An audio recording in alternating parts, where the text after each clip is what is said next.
Again, welcome to everyone who's joining us for a Reinvention Collaborative sponsored town hall entitled Leave Nothing to Chance, intentionally supporting all students, staff, and faculty. And we're delighted to welcome a very special guest, Dr. José Villalba, Vice President for Diversity and Inclusion and the Chief Diversity Officer at Wake Forest University, a great university, one of America's premier student-centered research universities, located, as we all know, in Winston-Salem, North Carolina. My name is Stephen Dandino, and I'm the executive director of the Reinvention Collaborative, also associate provost at Colorado State University, along with Liz Bennett and Jenna Anderson here at the RC home office. We're delighted that you're able to join us for today's town hall, which is on a terrifically serious topic, but one that we all have to confront, absolutely, in order to provide the best campus communities for our students and for ourselves. And so what I'd like to do is provide brief introduction and then turn the floor over to our guest.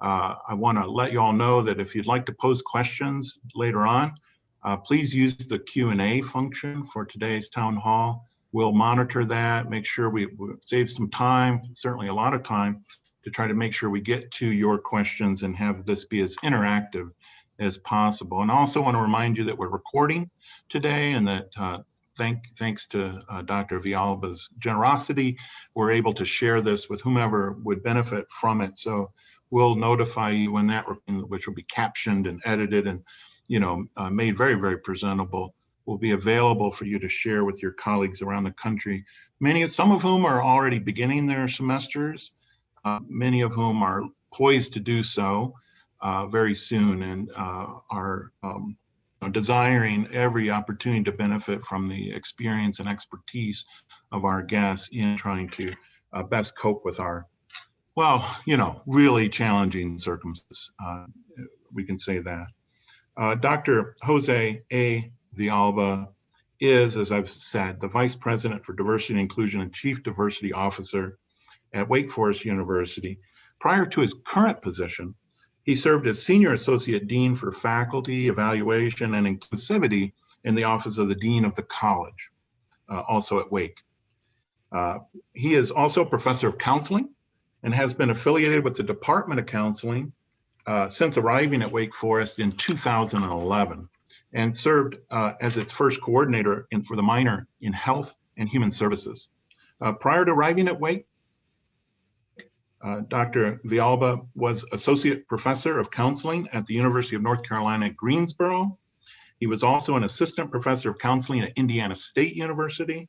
He teaches courses in multicultural counseling, career counseling, health and human services, and supervises counseling interns.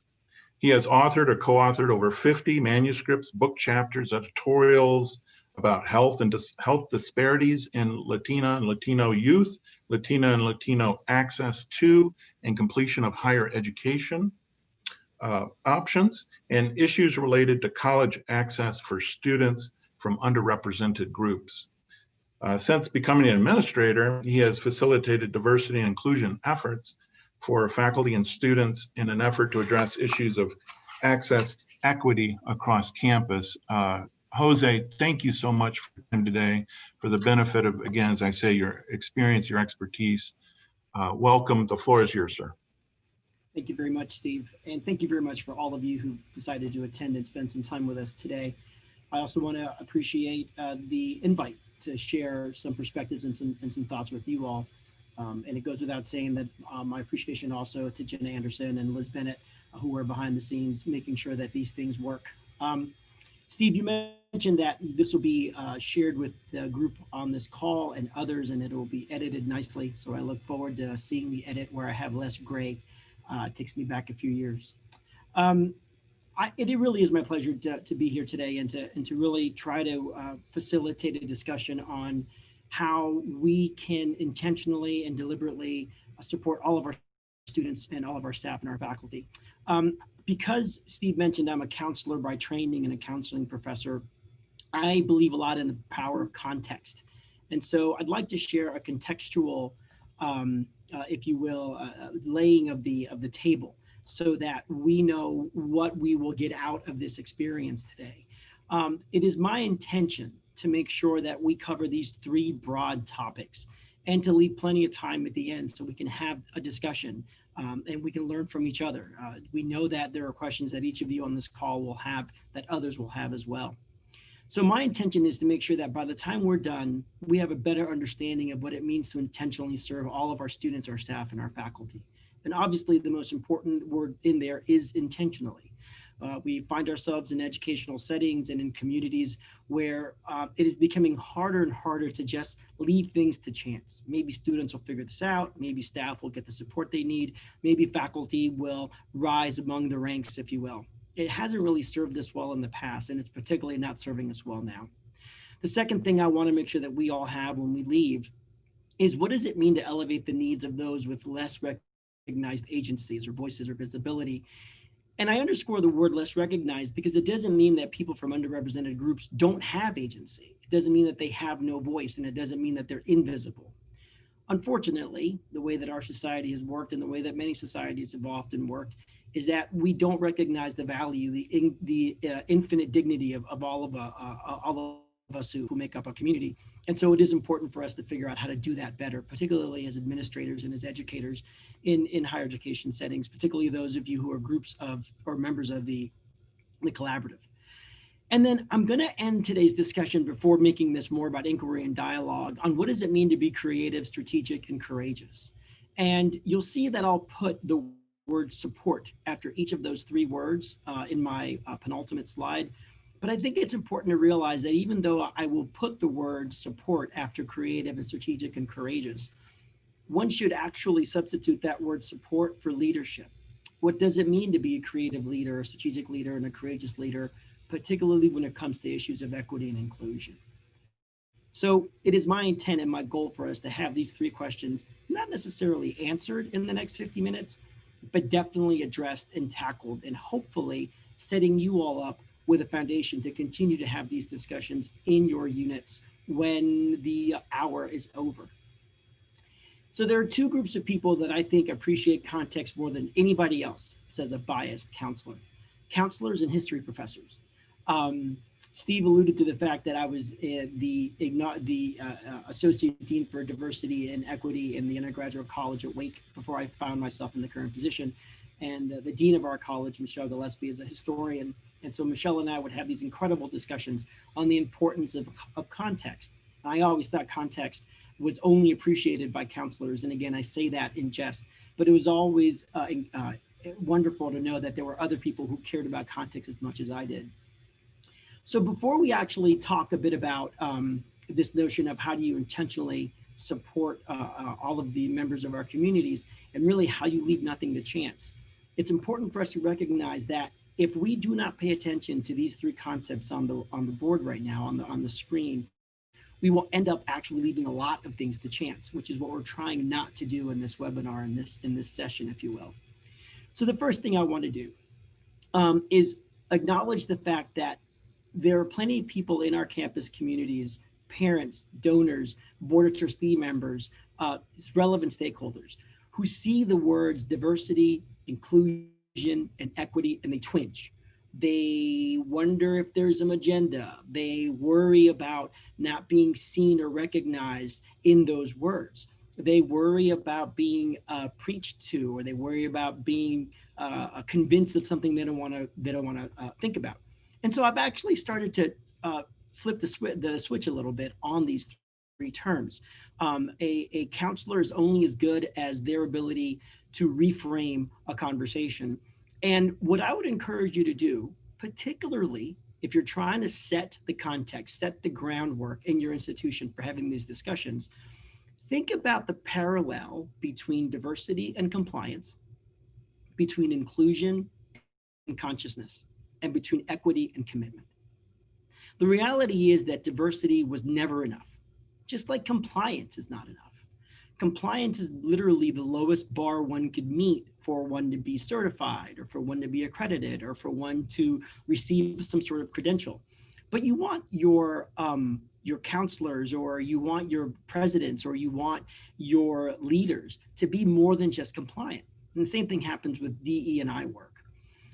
Inclusion, particularly on the heels of not only what has been happening over the past 6 or 7 months in our society with regards to the summer that we had with more calls for social justice, but also the decades that we've had around civil rights and social inequities, is as inclusion increases, so does consciousness. So again, if you have folks who think that inclusion may be too touchy a word, I'm not in that camp, but of course some people are. Flip the switch. Help people understand that what inclusion really is about is increasing our level of consciousness. Equity is the hard one. Equity is one of those words that can get thrown around a lot. Unfortunately, it oftentimes gets confused for equality. They are not synonymous. They're cousins, but they're definitely not brother and sister, and they're definitely not twins. But as we talk more and more about equity, I think it's important that we realize that these discussions that are leading to what it means to be equitable or inequitable are really challenges to commit to an organization or a community or the creation of space where all people are valued. Not at the same level, that's not always required, but not ignored, which is what often happens. So that is one of the things I want to make sure that we understand. And it is something that I have found useful, particularly in talking about issues of equity and inclusion with constituents on our campus and in our community that don't normally know how to have these conversations. The second thing that's important, and of course, it's nothing that none of us know, and yet is something that needs to be acknowledged, is the dual pandemics that we find ourselves in. Steve mentioned the article, the op-ed that was published in Inside Higher Ed back in November. I'll talk about that in a couple of minutes. But I start off talking about this notion of dual pandemics and how as academic leaders and as educators and whatever role you may fulfill in your institution, you are now grappling with this acute pandemic of COVID-19, which we know isn't going anywhere, and which we know that the ramifications of it aren't going to be gone anytime soon, with the chronic pandemic of racism and white supremacy and institutional oppression. These two pandemics have always been there. And even though the COVID-19 has only been around for a year, one would argue that health disparities, and I know that's what I used to do before, what I do now, have always been present, right? And so now more than ever, we cannot leave anything to chance, particularly when we have these dual impacts. And specifically because these dual impacts marginalize and further minoritize underrepresented people on our campus. So the last thing to note, to keep in mind, and this is something that I'll bring up again when we talk more about courageous leadership. It is important to have the discussions, if you haven't had them already, and I'm sure you've had, of how you prioritize and reallocate resources on our campuses. More and more, as we start talking more about equity and commitment, and as we start trying to figure out how to wrap our head around solutions for COVID-19 and how to reckon with our own histories on our college campuses. I work on one that has been reckoning with its history and its connections and ties to slavery for the better part of 4 years now.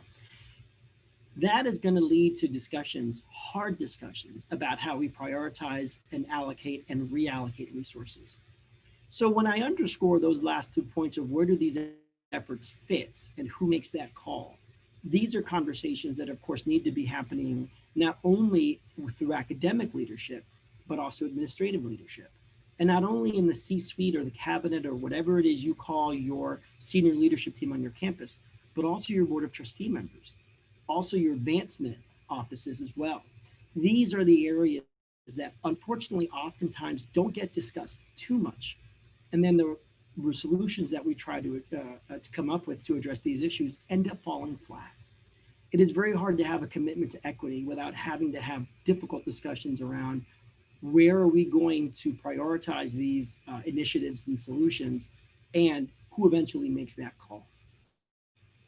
Now, what do I mean, and what do we mean by intentionally serving all faculty, all staff, and all students? I'm going to save staff for last because it's part of why I wrote that article. It's not the only part, but it deserves, in my opinion, and I realize these are my opinions, its own slide.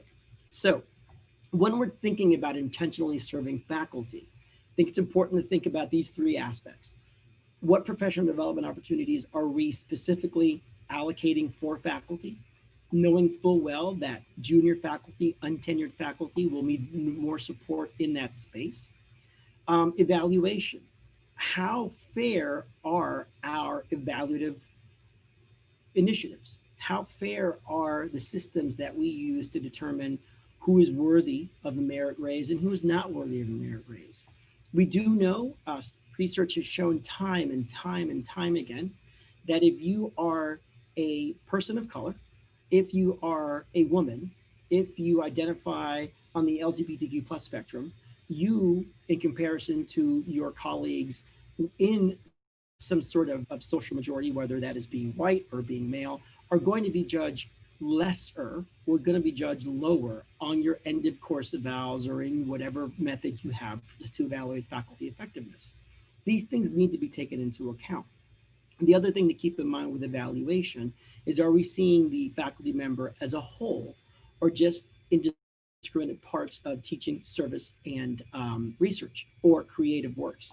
And so I think it is important for us to have these very nuanced discussions on how will we evaluate faculty. And then last but not least, ranks. Looking intentionally at the demographics and the disaggregation of data around who is in what rank, what percentage of faculty do we have at the full tenure track versus the associate or assistant tenure track? How many folks do we have on non-tenure track versus tenure track positions, and even our adjuncts? I think data tells us a lot, and what we get from students frequently is a call to accountability, particularly from administrators, when they see less representation among the faculty ranks, and when they nuance that even more and acknowledge the lack of full tenure track faculty members, for example, of color. These are three things that I think we need to focus more on if we're going to provide some equity and commitment to equity when it comes to serving faculty, particularly intentionally. With regards to intentionally serving students, I've already mentioned the word representation, but there are also calls to make sure that we are offering a suite of co-curricular programming as well as equitable access. Now, by representation, what I mean is not simply diversity, which we know is more of a statistical approach to solving a problem, but also inclusion, which is more of a qualitative approach to solving this notion of whether or not someone feels like they belong. And so it's important that if we're going to aspire to be a more representative campus, that we've built that campus in a way, supported that campus in a way, resourced that campus in a way that once students get there, they feel like they belong there. And that's why I think this conversation around intentionally supporting students can't just be about a new admissions target. At Wake Forest over the past couple of years, we've made it a very deliberate approach to increase our domestic students of color. And we've had some statistical increases that I'm frankly very, very proud of, and my partnership with the Vice President for Enrollment. But he and I both know that just getting students here and diversifying Wake a bit more is not enough. Never mind that you then end up having more students feeling like they belong less, which is the worst way to fix a problem when it comes to inclusion and equity or lack thereof. So that's what I mean about representation. Co-curricular programming isn't just making sure that you've got identity months, whether that's Black History Month, which starts on the 1st of February, or whether that's Latinx Month, which is typically from September 15th to October 15th. Those co-curricular programs are very important, but how are students seeing co-curricular programs in the classroom? Not just in the lab space or also in the performance space, but the speakers that individuals in academic units are inviting to campus, the collaborations that these academic leaders are having across the community. Co-curricular programming in a lot of ways demonstrate to students not only that a university is there for their academic flourishing, but also for their personal social flourishing. And I know personal social is such a hashtag for account say, but if we say it because it's a valid way of measuring academic success as well as personal social success.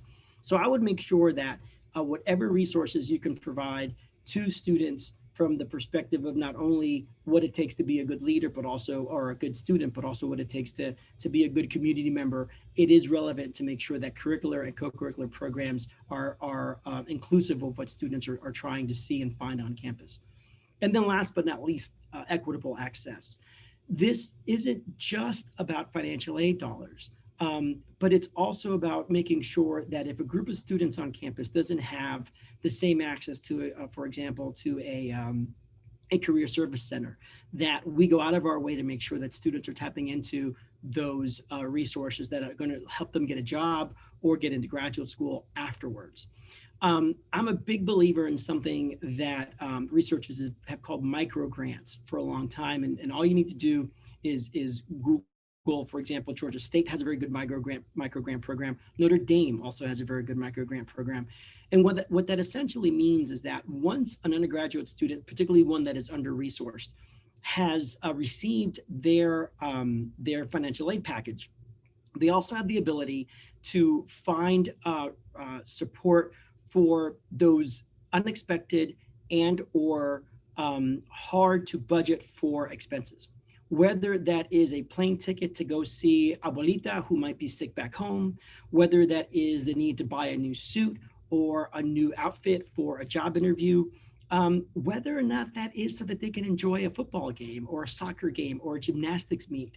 And I don't say those last three to be flippant. I say it because for students to feel like they have equitable access to a campus, they need to feel like they can go into any part of campus and not have it closed off to them.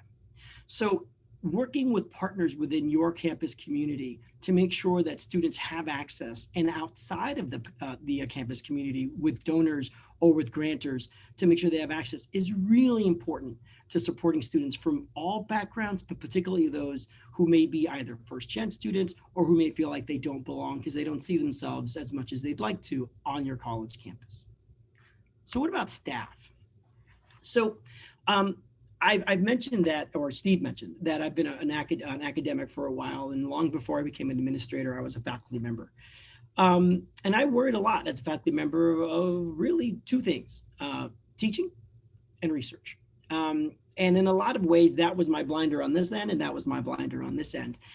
And it's not that I was ungrateful, or it's not that I took the folks who worked on our campus for granted, but I was so heck bent on getting tenure and promotion that I never stopped a lot to think about, so what does it take to make a campus tick? I knew what it took to make a Department of Counseling tick.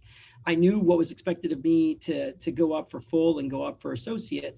And that was what I was worried about. And of course, serving my students and trying to be a good steward of my profession. But what I lost sight of is all that it takes to make a campus hum. In the last year or two, as I've grown more and more into this position, I've been in this role for 2.5 years.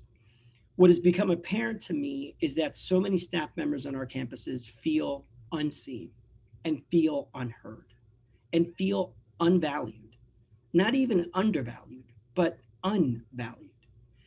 And it's these individuals who come in every day, are frontline in their own way, before frontline or essential became taglines for the acute pandemic of COVID.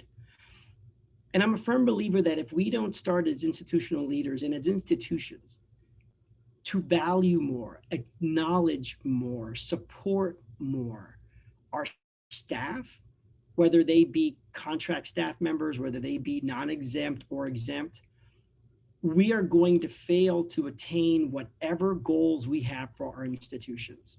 Whatever goals around holistic well-being we might have, whatever goals we might have around being a university that values the engaged liberal arts, whatever we think we can achieve as the best R1 to ever walk the earth of all R1s or R2s, or whatever Carnegie classification you choose to align yourself with or not align yourself with. None of that is possible without acknowledging how important staff members are to our community. And so this is interesting, particularly because of the pandemic. There's been a lot, rightfully so, of focus on how contract staff members are supported. Those essential front of all frontline workers, whether it's somebody who takes care of a residential hall, whether it's somebody who works in a graduate student lounge, whether it's someone who cooks or cleans or does everything that we need to happen. And one of the things that has come up constantly is making sure that if these contract workers don't work for the institution, but they work for one of these different organizations that either runs a bookstore or runs a custodial service or runs a dining facility, that the organizations that we sign contracts with have the same values that we as an institution might have. And so it is really important, regardless of where you sit in the hierarchical structure of your institution, to see, to challenge, to educate yourself on whether or not there are shared values between these individual conglomerates and your institution. And the other thing to make sure of is that there's an overlap in support. And by overlap in support, I mean that institutions who say they share our values, organizations who say they share our values as contractors, should also support these individuals to the same extent that we would support the individuals that get a check from our universities instead of getting a check from one of these for-profit groups, right? Non-exempt workers and non-exempt staff workers are those individuals that do get a check from your institution, but are those hourly colleagues. It is important for us to keep in mind that these individuals do so many things that they never even came to campus to do. This is why I underscore this notion of other duties as assigned. How cognizant are you? How cognizant are your department chairs? How cognizant are your lab coordinators or your band directors of the amount of work that hourly non-exempt staff members in the departments are undertaking, especially in the midst of this pandemic, where so many folks have been asked to do more, even if they're not on campus. The other thing to keep in mind is to remind these individuals that even though they're quote unquote non-exempt, even though they're quote unquote hourly, they are central to the mission of that institution. I know for a fact that the people that had the biggest impact on my life as a graduate student behind my doctoral chair were Candy and Penny, who were the two administrative staff individuals that worked in my graduate program. Without them, I know I could not have finished what I did, because they were the ones that would look out for me. They were the ones that would make sure that I had a key when I lost it, which happened frequently. But these individuals are central to the mission of whatever organization you find yourself in at your institution, and they need to be recognized for that. And last but not least, exempt staff members, the group of individuals I now work closest with, not just within my own unit, but throughout the institution. They are the backbone of student support, particularly in the pandemic. We've seen these individuals do Zooms at 6:30 or 7:30 or 8:30 p.m.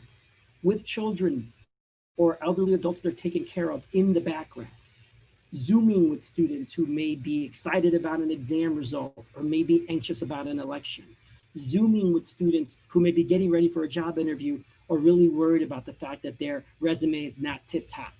And these individuals are the kind of individuals that, because they maybe have a salary than a non-exempt person, or maybe because they have master's degrees or PhDs in their own right, or EDDs or PsyDs or whatever ends with a D, we don't often think to stop and say, hey, how are you doing? You've been focusing a lot on everyone's professional development, personal development over the past year or decade. Are you doing okay? Have you pursued your own professional development opportunities? Is there a break that you need? How many student orgs are you chairing? 9? Is there anything that I can do to help? Is there anybody on this team that can help? I cannot stress this enough, because I'm newer to this. We need to make sure we support those exempt staff members. And if not for anything, which sounds selfish, for retention efforts. We lose professional staff members. We lose exempt staff members at an alarming rate compared to faculty. And even in some regards compared to non-exempt staff members. And we tell ourselves this story from time to time. Well, they left to go work at Google. Oh, well, they went to go work at an Ivy. Well, they went to go work at Facebook. Maybe. And maybe they're being drawn to a new opportunity. But how much of their decision is that they're running away from where they currently are? How much is it because they didn't feel valued? And so if you get anything from whatever words come out of my mouth in the remaining few minutes that we're together before we turn it over to Q&A, just please make sure that you do everything that you can to support these individuals, particularly intentionally, and not just now because we're in the middle of this co-pandemic reality, but into the future. These pandemics aren't going anywhere. How we manage them is.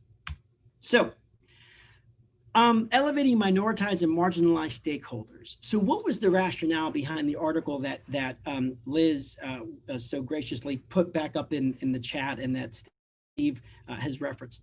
I wrote that piece right after the election, or right after the election, for three reasons. To bring awareness that there were groups out there who were still scared, were still worried about what might happen.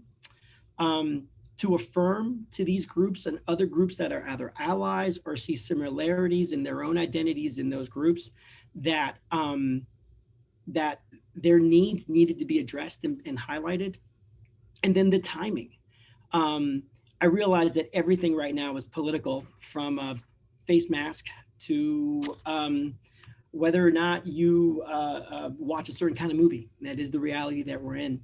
But the timing right after the election results left me worried that we were going to continue to forget about groups of folks, while some were celebrating and while some were cowering and afraid of what the results might mean for them.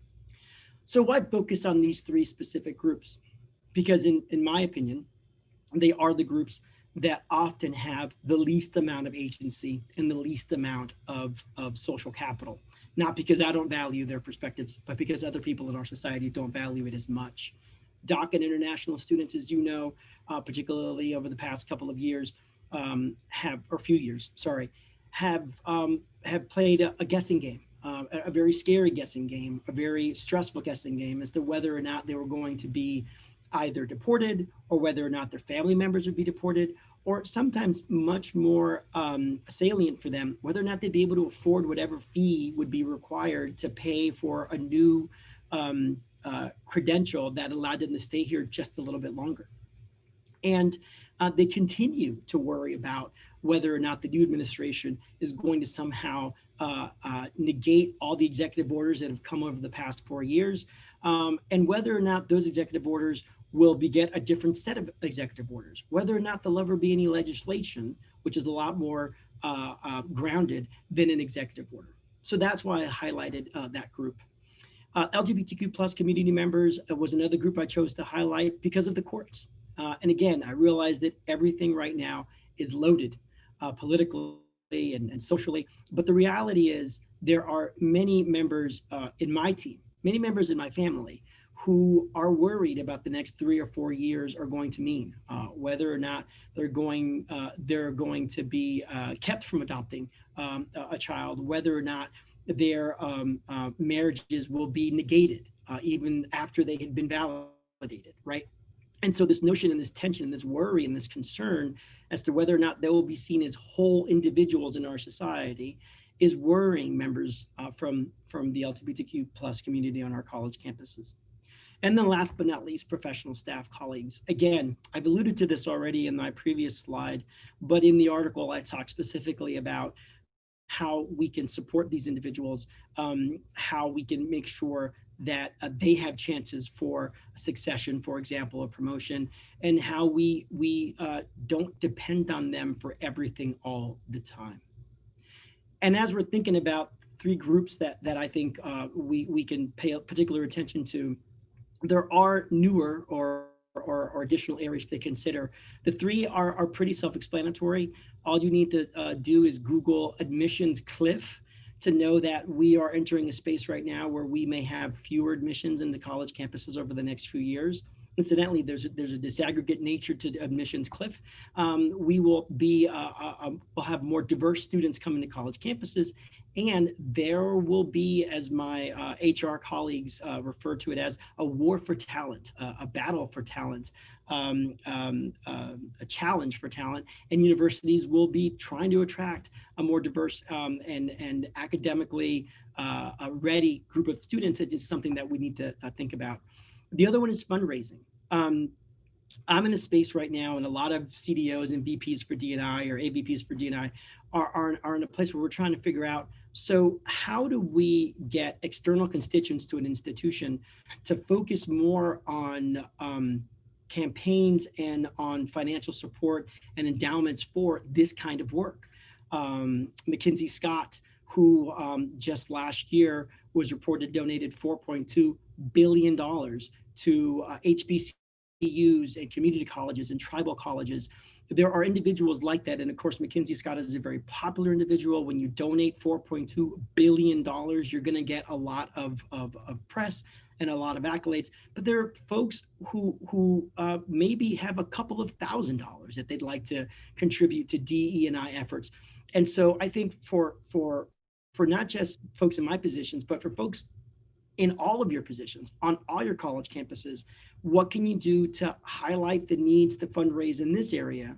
The same way that we've highlighted the need for years to fundraise in scholarships or athletic support or capital campaign projects. And let me be real clear about something. Fundraising for DE&I is not just fundraising for scholarships. Fundraising for DE&I is finding money for programming, finding money for staffing, finding money for professional development opportunities, finding money for faculty members from underrepresented groups who want to be leaders or want to be better writers or whatever it is they want to do. It's not, quote unquote, just about scholarships for underrepresented students. And then, of course, the last thing to remember to consider is what are the lingering effects of COVID-19, whether it's access to school or ways to pay for it because of the economic impacts of it, or even how families are able to deal with the ramifications of an illness or a death in their family, and making space for that, and making space in their children's mental capacity for that to also go to college, whether it's going down the street or whether it's going across the country. Just things to keep in mind as we think about those voices on our campuses who have traditionally, unfortunately, been underrepresented and marginalized. So my last slide, and then we get a chance to do the Q&A. And again, I'm grateful for the service that Steve, Jenna, and Liz are about to provide me so that I don't get lost in the Q&A shuffle. Like I said when I started this discussion, this slide is really about support, but it's also about leadership. It's also about leveraging whatever position you have at whatever table you find yourself in a way that supports all students, staff, and faculty. Creative support can be innovative in a variety of ways, or can be neat, or it can be novel in a variety of ways. But for me, there's three ways of making sure that you are providing creative support and leadership. The first way is community-based. I'm a big believer in getting as many people around a table as possible. At some point, I realized that too many people may overwhelm the table, but at the very least, perspectives. You don't need 9 people with the same perspective, but you need at least one person with that perspective, particularly if you're trying to figure out how to provide creative support. And so by community-based, I don't just mean the university, but I mean the surroundings of the university. Back when I used to write more and pursue more grants, community-based participatory research, CBPR, was a framework that I used a lot. And so I encourage you all, as you try to figure out these really big questions, bring in as many people as possible with those perspectives. Innovative. What does innovative mean? Well, innovative doesn't necessarily just need to be something new or something that no one's ever tried. It may also be new to the field. I see a lot of overlap between sustainability and diversity, inclusion, and equity. The codependence of one organization or organism on another, for example, knowing that sustainability and environmental awareness goes hand in hand with social justice. So however you and your group defines innovation, make sure that that's part of your creativity discussion. And then last but not least, framework-based. And by framework-based, I simply mean try when you can to ground any new initiative in some sort of research or some sort of perspective, so that others can take that framework and run with it.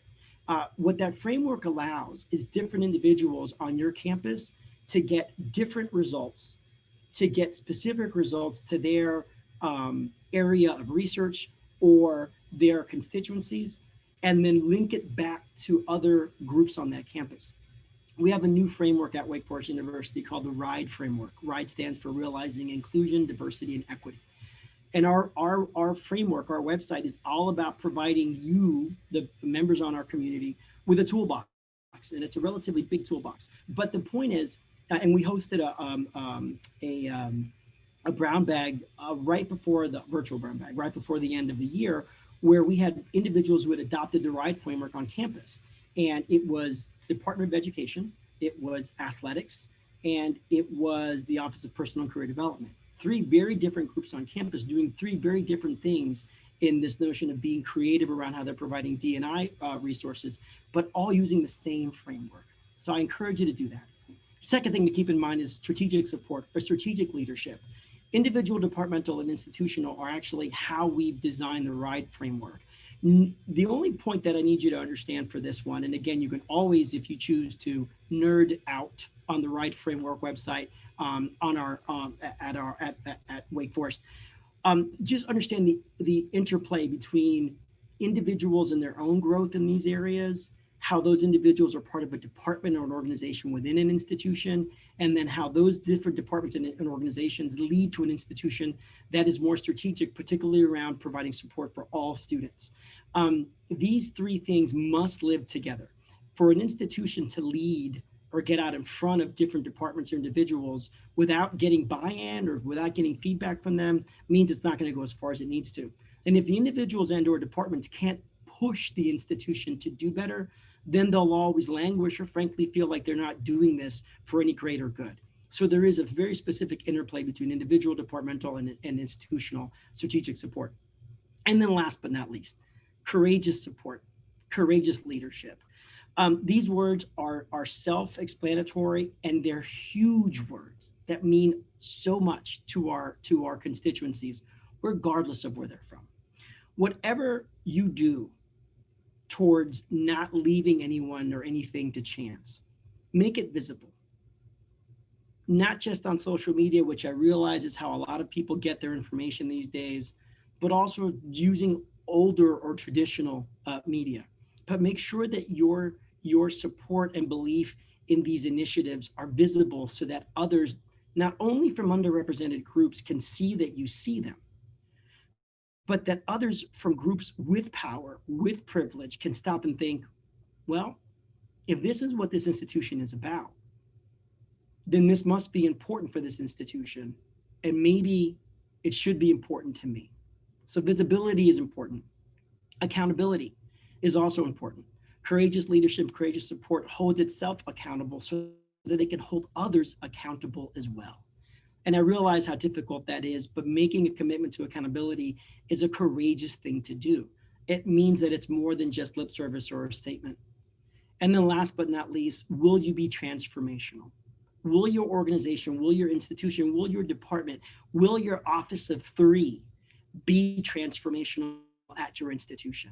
To be transformational is to be courageous. And by the way, if you aren't transformational, it doesn't mean that you are afraid. It doesn't mean that you are not courageous.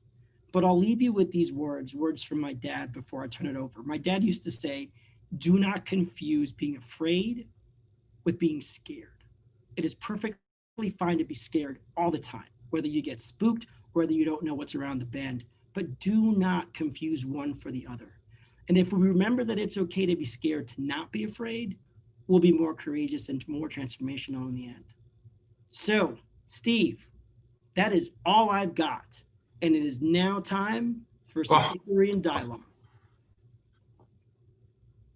Jose, thank you so much for what one of our participants described in the chat as a dynamite presentation. Much great applause for you. Thank you. As I share with you before you begin, I had intended to ask you a question to start. And I know we have lots of questions there in Q&A. We're going to try to get to as many as we can. I was going to ask you a question about what academic leaders could do to be of support, but I think you've addressed that. And they can read your Inside Higher Education piece or watch this town hall and be, I think, well informed as to what they can do. Let me ask you another question, if you don't mind. Sure. During the time of your presentation, and we're together here on January 12th, 2021, during just the time that you were talking just now, headlines have been filled with some news. Our current sitting president has said in public remarks that his comments preceding the riot at the Capitol were acceptable, or as he put it, appropriate. That he thought his behavior was appropriate. And he's saying in the headlines currently that also um, efforts to subject him to a second impeachment are, and I quote, creating tremendous anger in the country. And thirdly, the FBI has said in a recent statement that they had warned of war, quote unquote, war at the Capitol based on what they were seeing as part of their work in investigating hate groups and others that were preparing to violate laws. We live in a really tense moment. And what I wanted to ask you is, are you and your colleagues at Wake, addressing this particular moment, the next few days, let alone the next few weeks and months, in any particular way? Do you have recommendations for your colleagues who are, worried about what's going to happen in the very near term? And could I know that's not necessarily your, your job or expertise, but I wondered if you wanted to speak to that particular situation we're in. Sure. Steve, I'm wondering if you were in our cabinet meeting at 8 o'clock this morning, Eastern time, which of course would have meant you would have been woken up very early. We talked about this morning. There are two angles or two areas to focus in on, and this goes to my colleagues on this call. From the academic perspective, most of us work on college campuses with departments of poli-sci, sociology, anthropology, and even departments that deal with stress and anxiety and the reactions that come from moments like this. And frankly, Steve, from reading those headlines that you just read. And so in general, are you aware as an academic dean or an associate provost or an associate dean of students, if there are departments that are about to put on or have already put on any sort of academic perspective on what happened last week, what will happen this week, and what will happen next week? So there is an academic answer to that, right? Is it, and so if it's going to happen, does it need co-sponsorship? Can I blast it on my Instagram account so that these professors and their invited guests can talk about what happened? But then there's also the holistic well-being angle. What are your chaplain's offices doing to provide support for Jewish or Muslim students who maybe feel attacked in a particular way? What are your university counseling centers doing or offering? Again, I know it's Zoom, but in some way, Zoom also makes these resources easier to access, right? And so if regardless of whatever office you work in, if you know that there's an event that's going on that addresses either one or both of these, amplify them. Share them on your social media. Ask if you can, if you want to, with that colleague, the director or the chair of that program, can I amplify this? And the main and sole purpose for this is so that students, staff, and faculty understand that their concerns are being met by the institution. They may choose and they have the right not to partake in any of those, but to not at least highlight what an institution is doing gives off the unintentional message that we either really don't know, or even worse, that we really don't care, which I know is not true, particularly not on academic institutions where people literally are paid. And I don't say this flippantly, I say it for paid to think about these things. So those are the two things that I can offer as a possibility of how to address what's going on. Thank you. You're welcome. So I can see that there are a few questions, and I can also see that there are some things in the chat. So, I think Liz is going to help here, okay. Jose. Yeah. Yeah, hi, I'm Liz Bennett, Assistant Director with the Reinvention Collaborative. So we received a question from Dr. Mike Mullen at NC State University. And it says, given the events of the past several years around race, and especially the implicit and explicit racism that is part of the past week, it seems that we have to add a fourth group. Black students for sure, minoritized groups writ large. On my campus, much of the strife of the past several years has focused on race, particularly around how hate speech impacts our Black students. Thoughts? Thanks, Michael, for that question. My thoughts, particularly around Black students and staff, is how much we burden our colleagues and our students to answer for questions that they either have answers to but are not prepared to answer at that moment, or who are trying to just keep it together.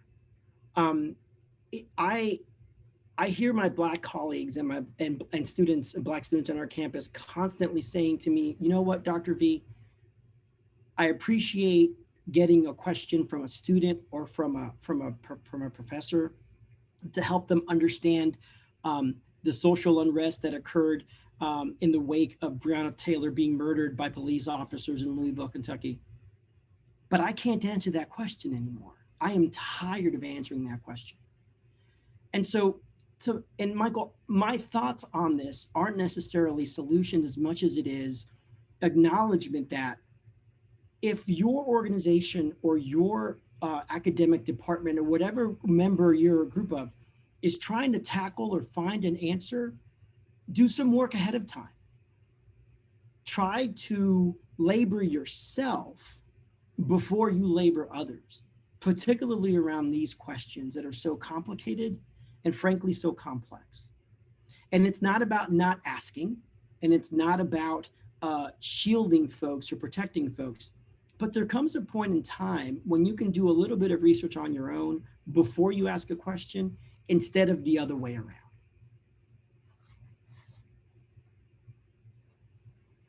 Great, thank you for that. We also received a question, which I think you talked about fundraising, and we received an anonymous question. What do you think is the role of corporations within the intersectionality of corporate responsibility in the DE&I space within higher ed? And I think that's something that we all think about, but not something that gets talked about a lot. So this is touchy, and I think that was the first question. So I'm going to try to do my best, Liz and anonymous poster, without getting myself into too much trouble. So corporations took a stand on Black Lives Matter over the summer.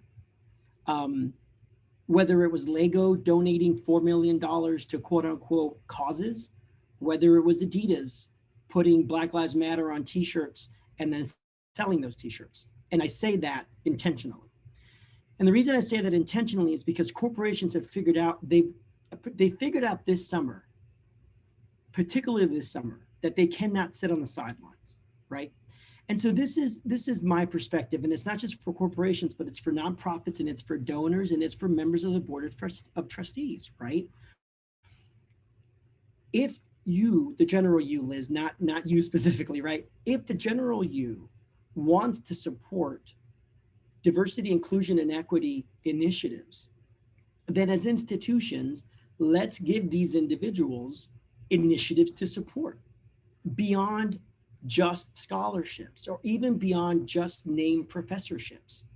And so I do think corporations have a job to be more socially responsible and to acknowledge the issues that we have in our society. And they're doing that. And one way of doing it is by printing up t-shirts and selling them.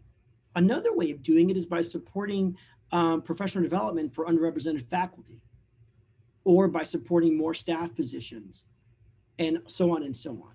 So I think there's an overlap, but I do think that if we as educators don't start that conversation, folks may not reach that on their own. We didn't get to a point in our society where we intentionally provide scholarship funding for underrepresented students without somebody years ago saying, hey, you got X number of dollars for a building. Let me tell you about this new thing called integration. And let me tell you about these Pell Grants and these students that are getting some funding for not enough funding. Oh, tell me more about that. And yes, that meant somebody in facilities got upset because they didn't get their new building. But now this campus has students that have backing that they didn't have 40, 50 years ago. So we need to start having those discussions about these issues as well. So I think we have time for one more question. No pressure, Liz. I know. Is there anything that's calling to you? I can't see. All I can see is one question, and it's Dr. McMullen. So I'm going to let you pick one out of the hat. Okay, so based on the chat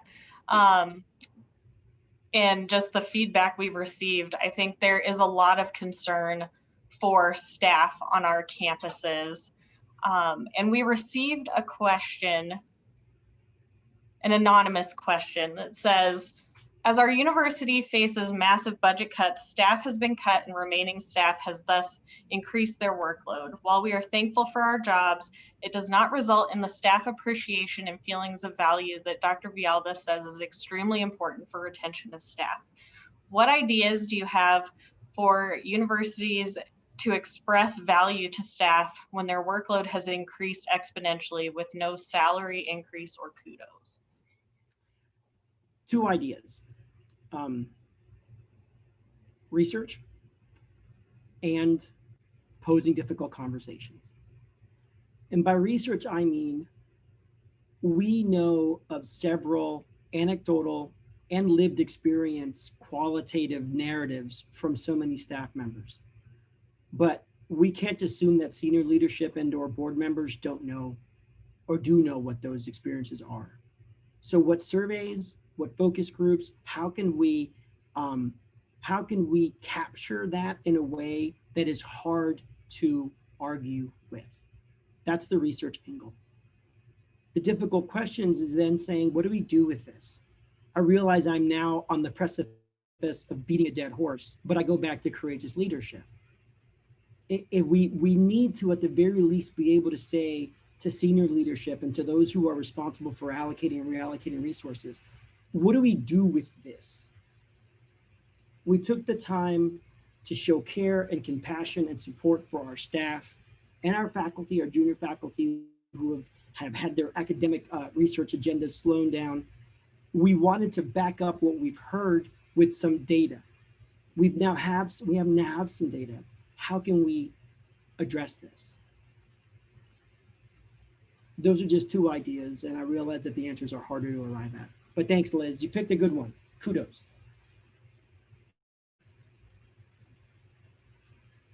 Steve, you're muted. I'm muted. That's my first time in 2021.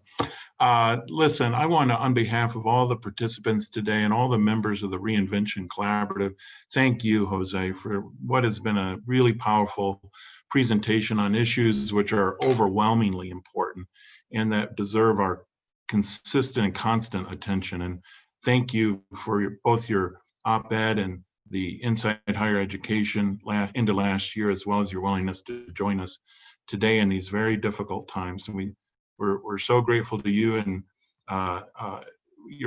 all those who work in your field who are expert and have expertise or experience and expertise, I mean to say, in this area.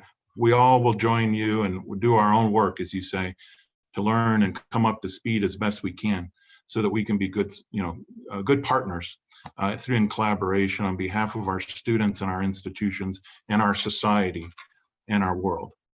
So thank you again.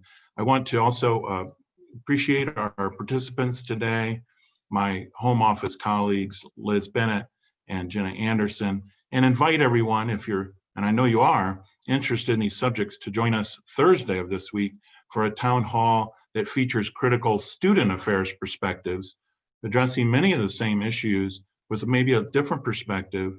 And there we'll be joined by Blanche Hughes and Kevin Jackson, Dr. Hughes of Colorado State University, Dr. Jackson of Baylor University, and they will team together to talk about, from their perspective, what we've learned in 2020, what we need to be thinking about as we move forward this year in higher education, and particularly talking about, as Dr. Villalba has discussed, systematic forms of discrimination, including racism, other kinds of challenges that are deeply entrenched in our institutions and that require us all working together to make a real difference. So thanks to everyone again. We wish you the very best, either for the semesters that are ongoing or for those that are about soon to begin. Thank you.